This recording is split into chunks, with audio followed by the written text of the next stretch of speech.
Bienvenue sur Toutoui, un podcast qui vous raconte l'actualité d'hier, présenté par Sandrine Brugot. Aujourd'hui, on retrouve Hortense Brodick, reporter pour Toutoui. Il est à Paris, rendez-vous de tous les pervers, un homme amoureux des belles chevelures. Il aime les cheveux qui descendent des têtes les plus innocentes en nattes blondes brillantes au soleil ou en tresses brunes chatoyantes comme un diamant. Quand il en voit une, c'est irrésistible, il la coupe. L'exposition universelle de 1889 est devenue son terrain de chasse privilégié. Hortense Brodick, reporter pour Toutoui, scandalisée par un tel comportement, a suivi l'affaire. Quand il y a foule aux bijoux, aux dentelles, aux soieries ou au téléphone Edison, Alfred Pelletier s'approche, choisit d'un coup d'œil et, clac, en un coup de ciseau, il tranche. On conseille aux jeunes filles de ne pas laisser pendre leurs nattes dans leur dos, mais de les ramener devant, sur leur poitrine.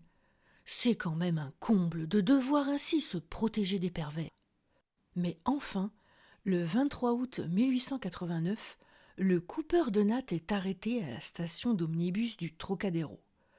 Il vient d'accomplir son crime favori sur une jeune touriste anglaise. Puis, profitant de la cohue, il se sauve.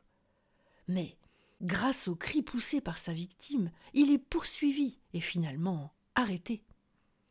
Impossible de nier le fait. D'une main, le coupable tient encore la natte, de l'autre, les ciseaux. Il est conduit au poste. Pour tout le monde, il est évident que ce criminel doit tirer un profit financier des nattes qu'il coupe. Souvenez-vous, je vous ai parlé de ma jeune amie victime de chasseurs de chevelures, ces voleurs qui, pour peu d'argent, vendent des cheveux.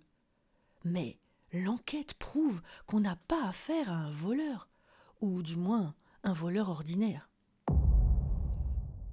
Une perquisition pratiquée chez Alfred Pelletier fait découvrir 60 nattes de toutes nuances et de la plus belle longueur soigneusement rangées. On l'interroge. Il fait une confession complète. Il reconnaît sans hésiter qu'il a coupé ses nattes à 60 jeunes filles dans les mêmes conditions où on l'a arrêté. Il raconte que depuis 3 ans, il est poursuivi par l'irrésistible besoin de trancher les nattes qu'il voit pendre dans le dos des jeunes femmes. Les cheveux à l'étalage des coiffeurs le laissent froid. Ce qui le trouble, c'est d'apercevoir le coiffeur tenir dans sa main la chevelure d'une femme.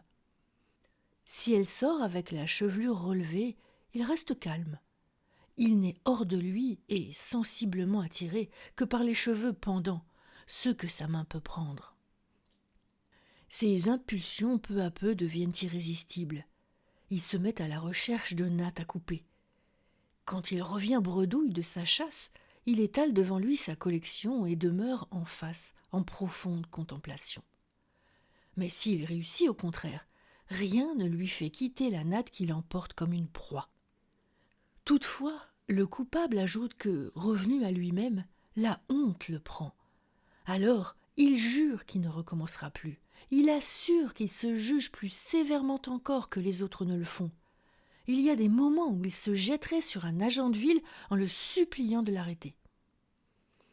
Tout ça, c'est bien beau, mais on passe le vol d'un porte-monnaie, d'un bijou, d'un ruban, de tout ce qui peut rapidement se remplacer.